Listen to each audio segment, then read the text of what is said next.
Hello dear friends, आप सभी का वेलकम आपके अपने यूट्यूब चैनल तनु क्लासेस हार्डकोर में। दोस्तों आज की वीडियो में हम लोग करने वाले हैं बिहार बोर्ड हिस्ट्री का क्वेश्चन बैंक सॉल्यूशन। जी हाँ दोस्तों, इससे पहले हम लोगों ने 2009 में दोस्तों जितने भी प्रश्न पूछे गए थे उन सभी प्रश्नों को दोस्तों हम लोगों ने सॉल्व किया था। आज की वीडियो में दोस्तों हम लोग 2010 में जो आपका हिस्ट्री का जितने भी क्वेश्चन पूछे गए हैं ये सभी क्वेश्चन आपको हम करवाएंगे। ठीक है दोस्तों, ये बिहार बोर्ड का है। अगर आप किसी अदर बोर्ड से हैं तो आप भी इस वीडियो को पूर्ण रूप से देख सकते हैं, क्योंकि आपके बोर्ड में भी दोस्तों इसी तरह के प्रश्न पूछे जाते हैं। आप लोग को क्या करना है, 2009 से लेकर के मैं आपको 2009 से लेकर के 2021 तक सभी प्रश्न करवाऊंगा। दोस्तों आपको सभी को करना है, क्योंकि दोस्तों अगर आप क्वेश्चन बैंक को सॉल्व कर लेते हैं तो आपका कम से कम 60 से 70% प्रश्न जो है वो रिपीट होता है, यानी कि बार बार उसी प्रश्न को पूछा जाता है। ठीक है, अगर आप पिछले 10 साल के प्रश्न को कर लेते हैं तो दोस्तों कम से कम 70% जो क्वेश्चन है वो इसी 10 साल से पूछता है। तो प्लीज आप लोग फटाफट सभी क्वेश्चन का आंसर देने का कोशिश कीजिएगा। जो भी क्वेश्चन आपसे नहीं बने प्लीज इसको नोट कीजिएगा। तो चलिए पहला क्वेश्चन देखिए आपके स्क्रीन पर। हड़प्पा सभ्यता किस युग की सभ्यता है? हमने आपको कई बार करवाया है, बिल्कुल इसके करेक्ट आंसर हो जाएंगे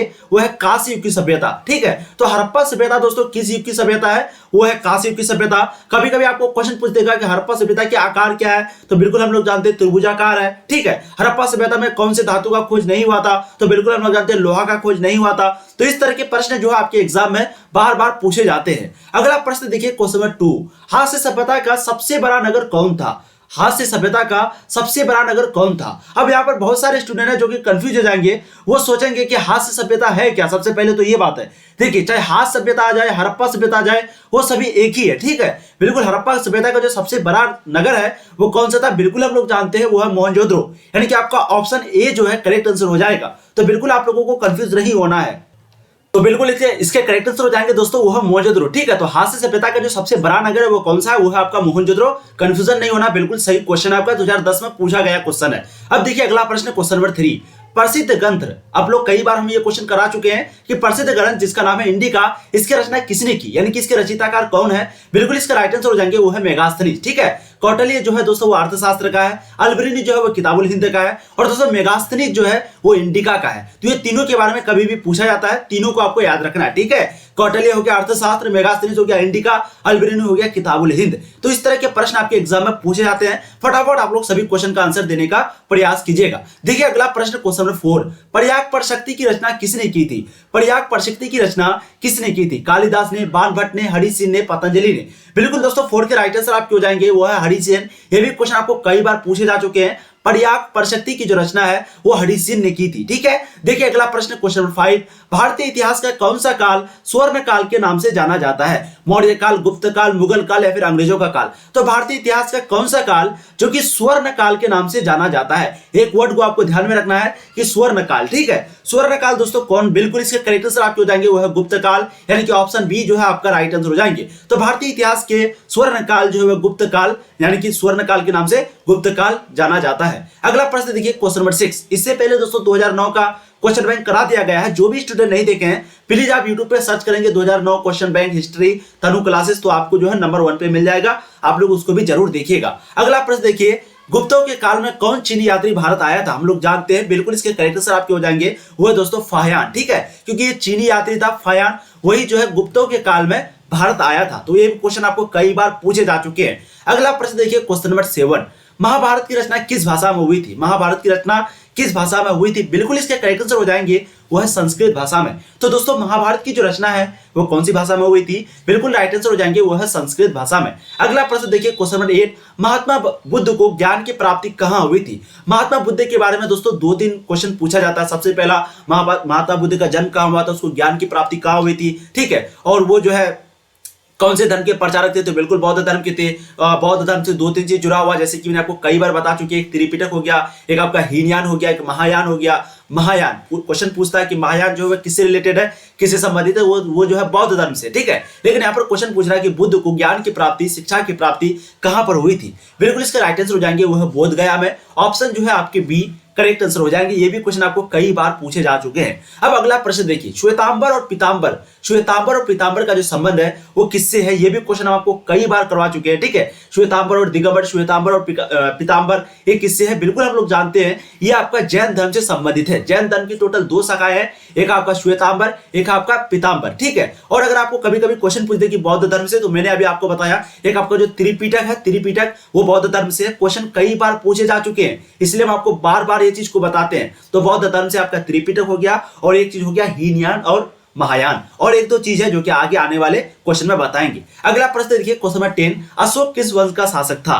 किस वंश का था? कई बार हम आपको ये भी क्वेश्चन करवा चुके हैं। बिल्कुल इससे करेक्ट आंसर हो जाएंगे दोस्तों, वो है मौर्य वंश के। ठीक है, तो जो अशोक है वो मौर्य वंश के शासक थे, यानी कि आपका ऑप्शन बी जो है करेक्ट आंसर हो जाएगा। अगला प्रश्न देखिए क्वेश्चन नंबर 11, अकबरनामा की रचना किसने की? अमीर खुसरो ने, अल बिरूनी ने, इब्न बतूता ने, अबुल फजल ने। तो दोस्तों ये जो अकबरनामा की जो रचना है वो किसने किए थे? बिल्कुल 11 के जो दोस्तों राइट आंसर हो जाएंगे वो है अबुल फजल, यानी कि आपका ऑप्शन डी जो है राइट आंसर हो जाएगा। ठीक है, तो आईने अकबरी के बारे में पूछा जाता है, इस तरह का क्वेश्चन आपको पूछा जाता है। तो इस अल बिरूनी तो हम लोग जानते हैं किताबुल हिंद था, इब्न बतूता वो क्या था? रिहला था।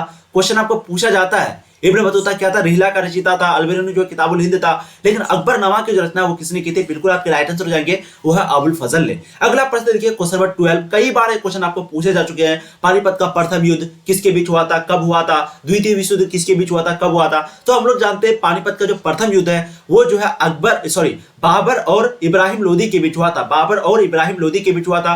कब हुआ था? बिल्कुल 1526 ईस्वी में हुआ था, जब मुगल साम्राज्य की स्थापना हुई थी। यानी कि इब्राहिम लोदी जब हारा था, जब पराजय हुआ था, उसी के बाद तो मुगल साम्राज्य की स्थापना हुई थी, जो कि आप लोग को मालूम है। तो पानीपत का जो प्रथम युद्ध दोस्तों वो 1526 में हुआ था। जो द्वितीय विश्व युद्ध वो 1556 में हुआ था। किसके साथ हुआ था? अकबर के साथ हुआ था। तो क्वेश्चन आपको पूछा जाएगा, क्वेश्चन को दोस्तों आपको भूलना नहीं है। ठीक है, अगला प्रश्न देखिए क्वेश्चन नंबर 13, भारत का अंतिम मुगल शासक कौन था? तो हम लोग जानते हैं, बिल्कुल राइट आंसर आपके हो जाएंगे वो है बहादुर शाह जफर। क्वेश्चन कभी कभी आपको पूछा जाता है कौन आलमगीर के नाम से जाना जाता है? तो बिल्कुल औरंगजेब जो है वो आलमगीर के नाम से जाना जाता है। शाहजहां के समय जो है सबसे ज्यादा स्थापत्य कला की, एक प्रकार का बोल सकते हैं कि सबसे ज्यादा जो स्थापत्य कला है वो तरक्की किया था। कब किया था? शाहजहां के समय में। क्वेश्चन आपको पूछा जाएगा किसके समय काल में या फिर कौन से मुगल साम्राज्य के शासन काल में स्थापत्य कला जो है वो एक प्रकार का अपना मुहिम को छुआ था? तो आपके राइट आंसर हो जाएंगे शाहजहां। ठीक है, बहुत लोग जो गलती से अकबर लगा देते हैं, जो कि बिल्कुल गलत है। ठीक है, चलिए अब अगला एक क्वेश्चन और यहाँ पर पूछा जाता है, कौन तंबाकू को रोक दिया था? तो बिल्कुल हम लोग जानते हैं औरंगजेब जो है वो तंबाकू को रोक दिया था, और शाहजहां जो है वो ताजमहल को बनवाया था। ठीक है, इस तरह का क्वेश्चन आपको एग्जाम में पूछे जाते हैं। अगला प्रश्न देखिए क्वेश्चन नंबर 14, इब्न बतूता किस देश का यात्री था? मोरक्को का, मिस्र का, तुर्की का, ईरान का? तो हमने आपको ये भी क्वेश्चन कई बार करवा चुके हैं। बिल्कुल इसके राइट आंसर हो जाएंगे वो है मोरक्को का। ठीक है, तो इब्न बतूता के बारे में ज्यादा से ज्यादा 2-3 प्रश्न पूछा जाता है। सबसे पहला कि इब्न बतूता किस देश का यात्री था? बिल्कुल मोरक्को का था। इब्न बतूता जो है वो जिद्दी था, क्या करने के लिए? घूमने के लिए। ठीक है, इब्न बतूता के ऊपर एक किताब लिखा गया, यात्रा वृत्तांत लिखा गया, उसका नाम क्या था? रिहला था। रिहला बोलिए या रेहला बोलिए, जो भी आपको बोलना है। तो यहाँ पर जो करेक्ट आंसर आपके ऑप्शन ए हो जाएगी। यही 2-3 प्रश्न आपको पूछे जाते हैं। अब अगला प्रश्न देखिए क्वेश्चन 15, विजयनगर का महानतम शासक कौन था? हम आपको कई बार करवा चुके हैं कि विजयनगर की जो शुरुआत है वो किसने की थी? बिल्कुल हरिहर तथा बुक्का ने, जो दोनों भाई थे, उसने की थी। लेकिन विजयनगर जो साम्राज्य है वो सबसे ज्यादा जो तरक्की किया था वो कृष्णदेव राय के समय में किया था। यानी कि आपका ऑप्शन बी जो है राइट आंसर हो जाएंगे। काफी इंपॉर्टेंट क्वेश्चन आपका बी आपके राइट आंसर हो जाएंगे। बहुत खूब, बहुत बढ़िया। चलिए फटाफट आप लोग सभी क्वेश्चन का आंसर देते चलिए, इससे दोस्तों आपको पता चलेगा कि आपकी तैयारी कैसी है। ठीक है, अगला प्रश्न देखिए क्वेश्चन नंबर 16, गोपुरम का संबंध किससे है? गाय से है, नगर से है, व्यापार से है, मंदिर से है? तो ये भी क्वेश्चन हम आपको कई बार करवा चुके हैं। बिल्कुल इसके राइट आंसर हो जाएंगे वो है मंदिर से, यानी कि आपका ऑप्शन डी जो है राइट आंसर हो जाएगा। तो गोपुरम का जो संबंध है वो किससे है? बिल्कुल वो जो है दोस्तों मंदिर से है। राइट आंसर आपके ऑप्शन डी हो जाएंगे। अब अगला प्रश्न देखिए क्वेश्चन नंबर 17, वीरशैव लिंगायत आंदोलन के जनक कौन थे? कबीर थे, गुरु नानक थे, बासवन्ना थे, कराईकल थे? तो क्वेश्चन देखिए काफी इंपॉर्टेंट है। इस आंदोलन के जनक कौन थे? बिल्कुल दोस्तों इसके राइट आंसर आपके हो जाएंगे वो है वासवन्ना, यानी कि आपका ऑप्शन सी जो है राइट आंसर हो जाएगी। ठीक है, बहुत खूब, बहुत बढ़िया। अगला प्रश्न देखिए क्वेश्चन नंबर 18, ख्वाजा मुइनुद्दीन चिश्ती की दरगाह कहां पर है? देखिए ख्वाजा मुइनुद्दीन चिश्ती अगर आपको पूछ दे तो आपको डायरेक्ट आंसर लगा देना है अजमेर। ठीक है, आपको क्या लगा देना है? अजमेर। अगर आपको क्वेश्चन पूछे निजामुद्दीन तो आपको लगाना था दिल्ली। लेकिन यहाँ पर क्वेश्चन क्या पूछा है? ख्वाजा मुइनुद्दीन चिश्ती, इसकी जो दरगाह है वो कहां पर है? बिल्कुल हम लोग जानते हैं वो अजमेर में है। ठीक है, अगला प्रश्न देखिए क्वेश्चन नंबर 19, ताजमहल का निर्माण किसने करवाया? तो हमने अभी आपको बताया इसका जो निर्माण है वो शाहजहां ने करवाया। ठीक है, अपनी बीबी की याद में, मुमताज की याद में ताजमहल का निर्माण करवाया। इसलिए राइट आंसर आपके हो जाएंगे ऑप्शन डी क्वेश्चन नंबर 19 का। बहुत खूब, बहुत बढ़िया। चलिए बहुत बढ़िया। अगला प्रश्न देखिए क्वेश्चन नंबर 20, दिल्ली से दौलताबाद किस शासक ने अपनी राजधानी परिवर्तित की थी? एक दो क्वेश्चन आपको और पूछा जाता है कि कब जो है भारत की राजधानी कलकत्ता से दिल्ली कर दी गई थी? तो हम लोग जानते हैं 1911 में किया गया था, और यही 1911 में गेटवे ऑफ इंडिया का भी निर्माण हुआ था। तो ध्यान रखिएगा, गेटवे ऑफ इंडिया का जो निर्माण की शुरुआत है वो 1911 में हुई थी, और वही 1911 में जो है दिल्ली से दौलताबाद आपकी राजधानी को कर दिया, सॉरी कोलकाता से दिल्ली आपकी राजधानी को कर दिया गया था। ठीक है, और गेटवे ऑफ इंडिया का जो निर्माण है वो जो पूरा हुआ था वो 1913 से लेकर के 14 के बीच हुआ था। तो कभी कभी क्वेश्चन आपको कंफ्यूज करने के लिए पूछ दिया जाएगा कि गेटवे ऑफ इंडिया का निर्माण कब हुआ था, ठीक है। तो वहां पर अगर 11 नहीं रहेगा तो आपको 1913 या फिर 14 लगाना, वैसे इन दोनों में से एक ही रहेगा। अगर फिर भी दोनों रहे तो आपको सीधा 13 लगा देना, ठीक है। बहुत बढ़िया। तो यहाँ पर क्वेश्चन क्या पूछ रहा है, दिल्ली से दौलताबाद किस शासक ने अपनी राजधानी को परिवर्तित किया था। बिल्कुल दोस्तों, बहुत खूब। इसका राइट आंसर आपको जाएगी वह मोहम्मद बिन तुगलक, यानी कि आपका ऑप्शन बी जो है राइट आंसर हो जाएंगे, ठीक है। बहुत खूब, बहुत बढ़िया। अगला प्रश्न देखिए, क्वेश्चन नंबर 21, गांधी जी ने असहयोग आंदोलन किस वर्ष आरंभ किया था। देखिए ये भी क्वेश्चन हमको कई बार करवा चुके हैं। असहयोग आंदोलन के बारे में जब भी आपको क्वेश्चन पूछे तो आपको सीधा आंख बंद करके लगाना है 1920 ईस्वी में, ठीक है। तो गांधी जी ने असहयोग आंदोलन की जो शुरुआत है वो 1920 ईस्वी में किए थे। 1942 में जो है भारत छोड़ो आंदोलन हुआ था और 1930 में जो है सविनय अवज्ञा आंदोलन या फिर दांडी यात्रा बोल सकते हैं, उस समय हुआ था, ठीक है। और एक क्वेश्चन और आप यहां पर बनता है, वो क्या है कि जब आपका खिलाफत आंदोलन वो कब हुआ था। तो बिल्कुल हम लोग जानते हैं 1919 से लेकर के 1924 के बीच हुआ था। तो इन 4-5 आंदोलन के बारे में, और एक आपका चंपारण आंदोलन है जो कि 1917 में हुआ था, ठीक है। सबसे पहला आंदोलन जो कि गांधी जी ने किया था। तो गांधी जी ने असहयोग आंदोलन किस वर्ष किया था, यहाँ पर जो इसके राइट आंसर हो जाएंगे वो है 1920 ईस्वी में। सभी आंदोलन के बारे में आपको ध्यान रखना है, ठीक है। क्वेश्चन पूछे जाते हैं, हो सके तो आप लोग स्क्रीनशॉट ले सकते हैं। यह आपका जो है सविनय अवज्ञा आंदोलन हो जाएगा, ठीक है। यह आपका जो है भारत छोड़ो आंदोलन हो जाएगा, ठीक है। और ये जो है आपके असहयोग आंदोलन हो जाएंगे। अब अगला प्रश्न देखिए, क्वेश्चन नंबर 22, भारतीय राष्ट्रीय कांग्रेस की स्थापना कब हुई थी। सॉरी, हमने आपको ये क्वेश्चन दोस्तों कई बार करवाया है। बिल्कुल इसके करेक्ट आंसर हो जाएंगे वह 1885 ईस्वी में। किसने किया था, तो ए.ओ. ह्यूम ने किया था। ए.ओ. ह्यूम ने किया था, ठीक है। तो भारतीय राष्ट्रीय कांग्रेस की स्थापना 1885 ईस्वी में हुई थी और बीजेपी की जो स्थापना है वो कब हुई थी, अप्रैल महीने के 1980 में। तो ध्यान रखिएगा, अप्रैल महीने के 1980 आपको ध्यान रखना सिर्फ, ठीक है। अब बंगाल के विभाजन की घोषणा किस वर्ष हुई थी, ये क्वेश्चन आपको कई बार पूछे जा चुके हैं। हाल ही में जब आप 2018, 17, 16 के क्वेश्चन बैंक बनाओगे इससे आने वाले बाद में, तो ये सभी क्वेश्चन बार बार रिपीटेड आपको मिलेगा, ठीक है। बिल्कुल इसके राइट आंसर आपके हो जाएंगे दोस्तों, वो है आपके 1905 में, ठीक है। तो ध्यान रखना है, बंगाल के जो विभाजन है, बंगाल के जो विभाजन की घोषणा वो किस वर्ष हुई थी, 1905 में हुई थी। कभी कभी आपको डेट पूछ देगा तो आपको डेट भी याद रखना है, 19 जुलाई 1905 को। कब हुई थी, 19 जुलाई 1905 को बंगाल के विभाजन की घोषणा हुई थी। और यहां पर भी कभी कभी आपको डेट पूछ देगा, कौन सा क्वेश्चन में, क्वेश्चन नंबर 21 में, कि गांधी जी ने असहयोग आंदोलन की शुरुआत कब आरंभ किया था। तो ये तो हम लोग जानते हैं 1920 में, लेकिन कभी कभी आपको क्वेश्चन पूछ देगा कि कब, डेट कब पूछ देगा, तो अगस्त महीने के, यानी कि 1 अगस्त को 1920 ईस्वी में गांधी जी ने असहयोग आंदोलन की शुरुआत की थी। बहुत खूब, बहुत बढ़िया। अगला प्रश्न देखिए, क्वेश्चन नंबर 24। उससे पहले दोस्तों एक क्वेश्चन मैंने कल करवाया था 2009 वाले क्वेश्चन बैंक में, जिसमें मैंने थोड़ा एक गलती करवा दिया था। गलती क्या था उसमें, कि आपका पूना समझौता कब हुआ था, ठीक है। तो मैंने डेट तो सही बताया था आप लोगों की 24 सितंबर, लेकिन दोस्तों मैंने वहां पर 1939 शायद बोल दिया था, 1939 या 42, लेकिन आपका जो राइट आंसर हो जाएंगे वो 32 हो जाएंगे, ठीक है। क्योंकि दोस्तों कल के वीडियो में मैंने आपको यानी कि 2009 वाले जो क्वेश्चन बैंक था उसमें ये क्वेश्चन आपका आया हुआ था। क्वेश्चन नंबर था आपका 39। तो 39 में जो क्वेश्चन था वो आपका क्या था कि पूना समझौता किस वर्ष हुआ था। तो बिल्कुल हमने आपको बताया था 24 सितंबर को, 24 सितंबर। और ये चीज आपको ध्यान रखना 1932 में। कब, 1932 में, ठीक है। तो ये चीज गलती हो गई थी, उसके लिए सॉरी, बट हो जाते कभी कभी छोटी सी मिस्टेक, ये चीज आपको सही कर देना है, ठीक है। अगला प्रश्न देखिए, क्वेश्चन 24, इंडियन नेशनल आर्मी का गठन किसने किया था। भगत सिंह ने, चंद्रशेखर आजाद ने, सुभाष चंद्र बोस ने, गांधी जी ने। तो ये भी क्वेश्चन हम आपको कई बार करवा चुके हैं। बहुत बढ़िया। इसके राइट आंसर हो जाएंगे वो भगत सिंह, यानी कि आपका ऑप्शन ए जो है राइट आंसर हो जाएंगे, ठीक है। तो Indian national army, Indian national INA, इसके जो गठन है किसने किया था, बिल्कुल भगत सिंह ने किया था। 24 का राइट आंसर ऑप्शन ए हो जाएंगे। अब अगला प्रश्न देखिए, क्वेश्चन नंबर 25, लास्ट प्रश्न है, क्योंकि आपका 2010 में 25 क्वेश्चन पूछा गया था, ठीक है। 2009 में आपका 40 क्वेश्चन था, 2010 में 25 था, 11 में भी 25 है, फिर शायद 15 में शायद आपका फिर 40 है शायद। तो जो भी हम लोग आगे करते जाएंगे सारा आते जाएगा, ठीक है। भारत किस वर्ष गणतंत्र बना था, बिल्कुल हम लोग जानते हैं जब कानून जो है लागू हुआ था। कानून का मतलब संविधान जब लागू हुआ था। संविधान कब लागू हुआ था ये भी हम लोग जानते हैं, 26 जनवरी 1950 को जो है संविधान लागू हुआ था। कब सिग्नेचर हुआ था, तो कई बार हम आपको करवा चुके हैं, 24 जनवरी को 1950 को जो है सिग्नेचर हुआ था।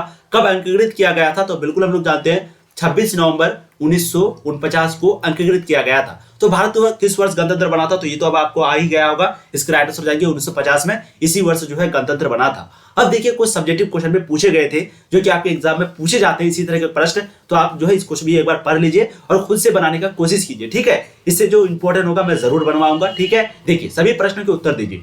कार्बन 14 विधि से आप क्या समझते हैं, ये क्वेश्चन हम आपको करवाए हैं, बिल्कुल चैप्टर 1 में करवाए। हड़प्पा सभ्यता के पतन के मुख्य कारण क्या थे, तो मुख्य कारण आपको बताना प्राकृतिक कारण हो गया, आर्य समाज यानी कि जो वैदिक सभ्यता के लोग थे उन्होंने भी जो है हमला किया था, और सुखाड़, बाढ़, बहुत सारी समस्याएं थी, यानी कि बहुत सारे कार्य थे जिससे कि हड़प्पा सभ्यता खत्म हो गई। तीसरा आपका है कि बौद्ध संगीतियां क्यों बुलाई गई। चतुर्थ, बौद्ध संगीत का क्या महत्व है। चौथा क्वेश्चन है मुगल कालीन केंद्रीय प्रशासन की मुख्य विशेषताओं का वर्णन करें। पांचवा क्वेश्चन है, हो सके तो आप लोग स्क्रीनशॉट ले लीजिए, ठीक है। अल-बिरूनी पर एक संक्षिप्त टिप्पणी लिखे। अल-बिरूनी के पर एक संक्षिप्त टिप्पणी लिखे। अल-बिरूनी जो है कहाँ का निवासी था, उसने कैसे भारत आया, किसके साथ, कौन उसको बंदी बना के लाया, वो अपने जमाने में बहुत ज्यादा जानकार थे, एक प्रकार का बोल सकते हैं कि बहुत महान जानकार थे, ठीक है। उन्होंने जो है भारत में आकर के संस्कृत सीखा, उन्होंने जो है किताबुल हिंद नाम किताब को लिखा। तो इस तरीके से आप जो है अल-बिरूनी के बारे में बहुत सारी चीजें जो है लिख सकते हैं, ठीक है। चलिए अगला प्रश्न देखिए, चिश्ती समुदाय के 3 प्रमुख स्रोतों का संक्षिप्त परिचय दे। चिश्ती समुदाय के 3 प्रमुख संतों का संक्षिप्त परिचय दे। अगला प्रश्न देखिए, रैयतवारी भूराजस्व बंधु व्यवस्था की व्यवस्थाओं पर प्रकाश डाले। 1857 के विद्रोह का तत्कालिक कारण क्या था, हमने आपको करवा दिया है, इसको देख लीजिएगा। गांधी जी 1917 में चंपारण क्यों गए, वह उन्होंने क्या किया, ये भी हम आपको करवाए हैं। संघ सूची राज्य, ये करवाने का मतलब जो चैप्टर एक्सप्लेनेशन पढ़ाए हैं उसमें सारे क्वेश्चन जो आपके आ जाएंगे, तो जो अगर देखे हैं तो आराम से वो आंसर दे सकते हैं। अगर आप नहीं भी दे सकते कोई दिक्कत नहीं, आप आराम से कोशिश कीजिए, बाकी हम फिर आपके लिए बना देंगे, ठीक है। संघ सूची, राज्य सूची तथा समवर्ती सूची का संक्षिप्त वर्णन करें, इसके बारे में आपको लिखना है। तो दोस्तों आज के लिए इतना ही। टोटल आपका जो है 2010 में 25 ही प्रश्न पूछे गए थे और कुछ सब्जेक्टिव प्रश्न पूछे गए थे। इसके बाद हम लोग 2011 का करेंगे, फिर 2012 का करेंगे। आप लोग को एक एक करके सभी प्रश्नों को देखना है, और मैं आपको गारंटी देता हूं, फिर से बताता हूं कि अगर आपकी तैयारी बिल्कुल भी नहीं है, वैसे तो मैं ये बिल्कुल भी यकीन नहीं हो रहा कि आपकी तैयारी नहीं है, आपकी तैयारी बहुत अच्छी है, क्योंकि दोस्तों मैं जब भी लाइव क्लास करता हूं तो आप लोग जो है फटाफट सभी क्वेश्चन का आंसर को कमेंट करते हैं, ठीक है। अगर आपकी तैयारी फिर भी एक मान लेते हैं कि बिल्कुल भी नहीं है, या फिर कह सकते हैं कि 50% है, 60% है, तो दोस्तों ये सभी क्वेश्चन बैंक को आप जरूर बनाइए। ये सभी क्वेश्चन बैंक दोस्तों आपके एग्जाम में काफी हेल्प करेगा, ठीक है। Thank you for watching the video. Please do like, यानी कि प्लीज चैनल को सब्सक्राइब कर दीजिए, वीडियो को लाइक कर दीजिए, एक बार जम करके अपने सारे दोस्तों को शेयर कर दीजिए, ताकि वो भी इस वीडियो का आनंद उठा पाए, लुत्फ उठा पाए, ठीक है। Thank you again.